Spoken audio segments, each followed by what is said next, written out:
BCom six sem students. Private sector, ಖಾಸಗಿ ವಲಯ. ನೋಡಿ, ಖಾಸಗಿ ವಲಯ ಅಂದ ತಕ್ಷಣವೇ ಭಾರತದಂಥ ಆರ್ಥಿಕ ಅಭಿವೃದ್ಧಿ ಹೊಂದುತ್ತಿರುವಂಥ ರಾಷ್ಟ್ರದಲ್ಲಿ ಖಾಸಗಿ ವಲಯದ ಪ್ರಾಮುಖ್ಯತೆ ಅತ್ಯಂತ ಅಧಿಕ ಪ್ರಮಾಣದಲ್ಲಿದೆ. ಯಾಕೆ ಅಂದರೆ ಸಾರ್ವಜನಿಕ ವಲಯದ ಸೋಲು, ಭ್ರಷ್ಟಾಚಾರ, ಸೋಮಾರಿತನ ಅಂತಕ್ಕಂಥದ್ದೇನಿದೆಲ್ಲ ಅದು ಖಾಸಗಿ ವಲಯದ ಬೆಳವಣಿಗೆಗೆ ಕಾರಣವಾಯಿತು. ಹಾಗಾಗಿ ಖಾಸಗಿ ವ್ಯಕ್ತಿ ಅಥವಾ ಸಂಸ್ಥೆಗಳ ಒಡೆತನ ಮತ್ತು ಆಡಳಿತಕ್ಕೆ ಒಳಪಟ್ಟಂಥ ಉದ್ಯಮ ಸಂಸ್ಥೆಗಳಿಗೆ ಖಾಸಗಿ ವಲಯದ ಸಂಸ್ಥೆಗಳಂತ ಕರೀತಾರೆ. ವೈಯಕ್ತಿಕ ಒಡೆತನ ಇರ್ಬೋದು, ಪಾಲುದಾರಿಕೆ ಒಡೆತನ ಇರ್ಬೋದು, ದೇಶೀಯವಿರಬಹುದು, ವಿದೇಶೀಯ ಒಡೆತನವೂ ಕೂಡ ಇರ್ಬೋದು. ಅತಿ ಹೆಚ್ಚು ಲಾಭದಾಸೆ, ಆರ್ಥಿಕ ಶಕ್ತಿ ಕೇಂದ್ರೀಕರಣವಾಗುವಂಥದ್ದು, ಸರ್ಕಾರ ಇವುಗಳ ಮೇಲೆ ನಿಯಂತ್ರಣ ಕಾಯ್ದೆ ರಚಿಸಿರುವಂಥದ್ದು ಸಾರ್ವಜನಿಕ ವಲಯದ ಒಂದು ಗುಣಲಕ್ಷಣ ಆಗಿದೆ. ನೋಡಿ, personal initiative competition and profit motive are the main future of private sector. ಅಂದರೆ ಸಾರ್ವಜನಿಕ ವಲಯದಲ್ಲಿ ಕಾಂಪಿಟೇಷನನ್ನು ಎದುರಿಸುವಂಥದ್ದು, ಪ್ರಾಫಿಟನ್ನು ಕಂಡುಕೊಳ್ಳುವಂಥದ್ದು ಬಹಳ ಪ್ರಮುಖವಾಗಿರ್ತಕ್ಕಂಥ ಒಂದು ಅಂಶ ಖಾಸಗಿ ವಲಯದ್ದು. Private sector industries are those industrial units which are owned and managed by private entrepreneurs.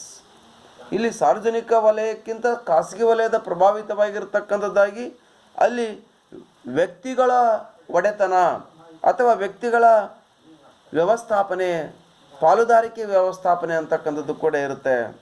The private sector is the part of the economy sometimes referred to as the citizen sector, which is run by private individuals or groups, usually as a means of entrepreneurs for profit and is not controlled by the state. ಅಂದರೆ ಖಾಸಗಿ ಒಡೆತನಕ್ಕಿದ್ದರೂ ಕೂಡ ಸರ್ಕಾರದ ಅಲ್ಲಿ ಒಂದು ನಿಯಮಾವಳಿಗಳು ಅಂತಕ್ಕಂಥದ್ದು, ಸರ್ಕಾರದ ನಿಯಂತ್ರಣ ಅಂತಕ್ಕಂಥದ್ದು ಅಲ್ಲಿರುತ್ತೆ ಖಾಸಗಿ ಒಡೆತನದಲ್ಲಿ. ಇಲ್ಲಿ ಖಾಸಗಿ ಒಡೆತನ ಅಂದರೆ ಖಾಸಗಿ ಒಡೆತನ ಅಂತಂದರೆ ಒಬ್ಬ ವ್ಯಕ್ತಿ ಅಥವಾ ಪಾಲುದಾರಿಕೆಯಲ್ಲಿರ್ತಕ್ಕಂಥದ್ದು ಖಾಸಗಿ ಒಡೆತನ ಆಗಿದೆ. ಇಲ್ಲಿ ಖಾಸಗಿ ಒಡೆತನ ಏನು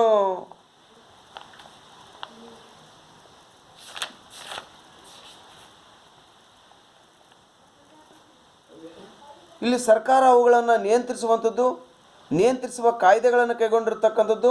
ಸರ್ಕಾರ ತನ್ನ ವಲಯದ ವ್ಯಾಪ್ತಿಯನ್ನು ಕ್ರಮೇಣ ವಿಸ್ತರಿಸಿದ್ದರೂ ಕೂಡ ಖಾಸಗಿ ವಲಯದ ಉದ್ಯಮ ಸಂಸ್ಥೆಗಳು ಭಾರತದಂಥ ರಾಷ್ಟ್ರದಲ್ಲಿ ಬೆಳೆದು ನಿಂತಿರ್ತಕ್ಕಂಥದ್ದು ಕಂಡು ಬರ್ತಾ ಇದೆ. ಹಾಗಾಗಿ ಖಾಸಗಿ ವಲಯ ಬಹಳ ಪ್ರಭಾವಿತವಾಗಿರ್ತಕ್ಕಂಥದ್ದಾಗಿದೆ ಭಾರತದ ಆರ್ಥಿಕ ವ್ಯವಸ್ಥೆ. ನೋಡಿ, ಖಾಸಗಿ ವಲಯ ಇವತ್ತು 74% ಖಾಸಗಿ ವಲಯ ಇದೆ ನಮ್ಮ ರಾಷ್ಟ್ರದ ಆರ್ಥಿಕ, 76% ಅಷ್ಟು ಪ್ರಭಾವಿತವಾಗಿದ್ದಾವೆ.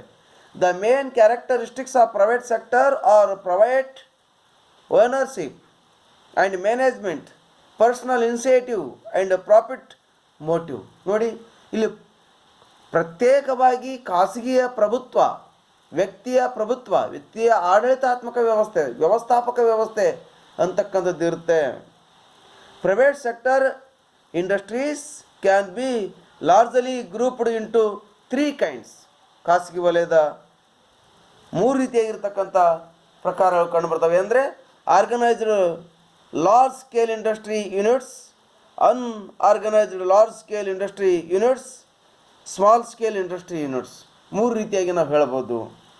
The private sector is the part of the economy that is run by individuals and competitions for private and is not state controlled.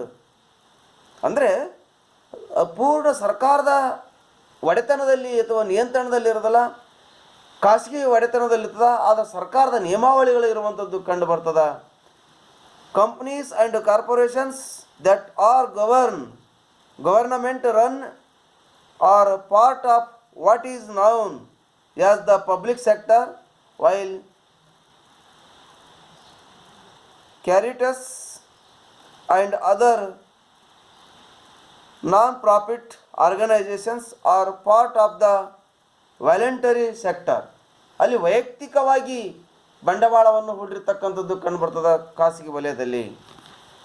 ಇದು ಖಾಸಗಿ ವಲಯದ ಪ್ರಭುತ್ವ ಆಗಿದೆ, ಅಥವಾ ಏನು ಖಾಸಗಿ ವಲಯ ಅಂತ ಹೇಳ್ಬೋದು. ಇನ್ನು private sector in India, private sector in India ನೋಡಿ, ಭಾರತದಲ್ಲಿ ಖಾಸಗಿ ವಲಯ ಈಗಾಗಲೇ ಹೇಳಿದಂತೆ 1991ರ ವೇಳೆಗೆ 24%ನಷ್ಟು ಸಾರ್ವಜನಿಕ ವಲಯ ಇತ್ತು, 76% ಖಾಸಗಿ ವಲಯ ಅಂತಕ್ಕಂಥದ್ದಿದೆ. ಹೀಗೆ private sector dominated in India on the eve of independence. Almost every economic activity was in the hands of private entrepreneurs. The Industrial Policy Resolution 1956 introduced certain regulation on the growth of private sector. The new economic policy 1991 has widened the scope of private sector. ನೋಡಿ, ಖಾಸಗಿ ವಲಯ ಅಂತಕ್ಕಂಥದ್ದು 1956 ನಂತರ ಹೆಚ್ಚು ಪ್ರಭುತ್ವವನ್ನು ಪಡಿತದ. ಕಾರಣ 1956 ಕೈಗಾರಿಕೆ ನೀತಿ ಭಾರತದ ಆರ್ಥಿಕ ವ್ಯವಸ್ಥೆಯಲ್ಲಿ ಎರಡನೇ ಕೈಗಾರಿಕೆ ನೀತಿಯಾಗಿದೆ. ಆ ಕೈಗಾರಿಕೆ ನೀತಿ ಭಾರತದ ಸಂವಿಧಾನ ರಚನೆ ಆದ ನಂತರ ಪ್ರಾರಂಭವಾಗಿರೋದರಿಂದ ಭಾರತದ ಸಂವಿಧಾನಬದ್ಧವಾಗಿ ಆ 1956 ಕೈಗಾರಿಕೆ ನೀತಿ ರಚನೆ ಆಗ್ತದೆ. ಹಾಗಾಗಿ ಆ ಕೈಗಾರಿಕೆ ನೀತಿಗೆ ಭಾರತದ ಆರ್ಥಿಕ ಸಂವಿಧಾನ ಅಂತ ಕರೀತಾರೆ, ಭಾರತದ ಆರ್ಥಿಕ ಸಂವಿಧಾನ ಅಂತ ಕರೀತಾರೆ. ಹಾಗಾಗಿ 1991ರಲ್ಲಿ ಹೊಸ ಆರ್ಥಿಕ ನೀತಿ ರಚನೆ ಆಗ್ತದೆ. ಆ ಹೊಸ ಆರ್ಥಿಕ ನೀತಿ ರಚನೆ ಆದಂಥ ಸಂದರ್ಭದಲ್ಲಿ ಖಾಸಗಿ ವಲಯಕ್ಕೆ ಆದ್ಯತೆ ನೀಡಲಾಗ್ತದೆ, LPGಗೆ ಅವಕಾಶ ನೀಡಲಾಗ್ತದೆ. LPGM, liberalisation, privatisation, globalisation and modernisation. ಇಲ್ಲಿಗೆ ಗ್ಲೋಬಲೈಸೇಷನ್ ಜಾಗತೀಕರಣದೊಂದಿಗೆ, ಉದಾರೀಕರಣದೊಂದಿಗೆ, ಖಾಸಗೀಕರಣದೊಂದಿಗೆ ಆಧುನಿಕತೆಯನ್ನು ಸಾಧಿಸುವಂಥ ಕ್ರಿಯೆ ಕಂಡು ಬರ್ತದೆ. ಹಾಗಾಗಿ ಭಾರತದ ಆರ್ಥಿಕ ವ್ಯವಸ್ಥೆಯಲ್ಲಿ 1991ರ ನಂತರ ಖಾಸಗಿ ವಲಯದ ಪ್ರಭುತ್ವ ಹೆಚ್ಚಾಗಿ ಕಂಡು ಬರ್ತದೆ. ಭಾರತದ ಆರ್ಥಿಕ ವ್ಯವಸ್ಥೆಯಲ್ಲಿ ಖಾಸಗಿ ವಲಯದ ಪ್ರಮುಖ ಪಾತ್ರ ವಹಿಸ್ತದೆ. ಸ್ವಾತಂತ್ರ್ಯ ಪೂರ್ವದಲ್ಲಿ ಖಾಸಗಿ ವಲಯವೇ ಪ್ರಮುಖ ಸ್ಥಾನವನ್ನು ಹೊಂದಿತ್ತು. ಸ್ವಾತಂತ್ರ್ಯ ತರುವಾಯ ಮಿಶ್ರ ಆರ್ಥಿಕ ವ್ಯವಸ್ಥೆ ಕಂಡುಬಂತು. 77% ಪಾಲು ದೇಶದಲ್ಲಿ ಖಾಸಗಿ ವಲಯದ ಪಾಲು ಕಂಡು ಬರ್ತಾ ಇದೆ. ಉದಾಹರಣೆಗೆ ಹತ್ತಿ ಉದ್ಯಮಗಳು, ಸಕ್ಕರೆ ಉದ್ಯಮ, ಕಾಗದ ಉದ್ಯಮ, ಸಿಮೆಂಟು, ರಾಸಾಯನಿಕ ಗೊಬ್ಬರಗಳು, ಔಷಧ, ಲೋಹಗಳು, ದ್ವಿಚಕ್ರ ವಾಹನಗಳು, ಹೊಲಿಗೆ ಯಂತ್ರಗಳು ಇನ್ನು ಮೊದಲಾದವುಗಳು ಖಾಸಗಿ ವಲಯದಲ್ಲಿರುವಂಥದ್ದು ನಾವು ನೋಡ್ತಾ ಇದ್ದೀವಿ. ನೋಡಿ, textile industry, sugar industry, paper industry, cement industry, ಏನು ಕೆಮಿಕಲ್ ಇಂಡಸ್ಟ್ರೀಸ್, ಫರ್ಟಿಲೈಸರ್ಸ್, ಏನು ಮೆಡಿಸಿನ್ಸ್, ಏನು ಮೆಟಲ್ ಇಂಡಸ್ಟ್ರೀಸ್, ಹೀಗೆ ಇನ್ನು ಮೊದಲಾದಂಥ ಉದ್ಯಮಗಳಿರುವಂಥದ್ದು ಕಂಡುಬರ್ತದೆ ಭಾರತದಂಥ ಆರ್ಥಿಕ ವ್ಯವಸ್ಥೆಯಲ್ಲಿ. ಹಾಗಾಗಿ ಭಾರತದ ಆರ್ಥಿಕ ವ್ಯವಸ್ಥೆಯಲ್ಲಿ ಖಾಸಗಿ ವಲಯದ ಪಾತ್ರ ಪ್ರಮುಖವಾಗಿರ್ತಕ್ಕಂಥದ್ದಾಗಿದೆ. ಒಟ್ಟು ಕಂಪನಿಗಳ ಸಂಖ್ಯೆ 1957ರಲ್ಲಿ 29,357 ಇದ್ವು. ಅವು 2000 ಇಸವಿ ವೇಳೆಗೆ 5,42,308 ಉದ್ಯಮಗಳಿರುವಂಥದ್ದು ಕಂಡುಬರ್ತದೆ. ಪ್ರಸ್ತುತವಾಗಿ ಇಲ್ಲಿ 6 ಲಕ್ಷ ಉದ್ಯಮಗಳಿರುವಂಥದ್ದು ಇದೆ ಅಂತ, ಅದಕ್ಕಿಂತ ಹೆಚ್ಚಿನ ಪ್ರಮಾಣದಲ್ಲಿ ಉದ್ಯಮಗಳಿರುವಂಥದ್ದು ಕಂಡುಬರ್ತದೆ ನಮ್ಮ ರಾಷ್ಟ್ರದ ಆರ್ಥಿಕ ವ್ಯವಸ್ಥೆಯಲ್ಲಿ.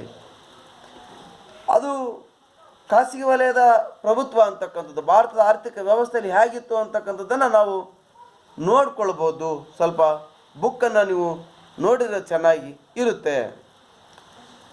ಇಲ್ಲಿ ಖಾಸಗಿ ವಲಯವನ್ನು ನಾವು ನೋಡೋದಾದರೆ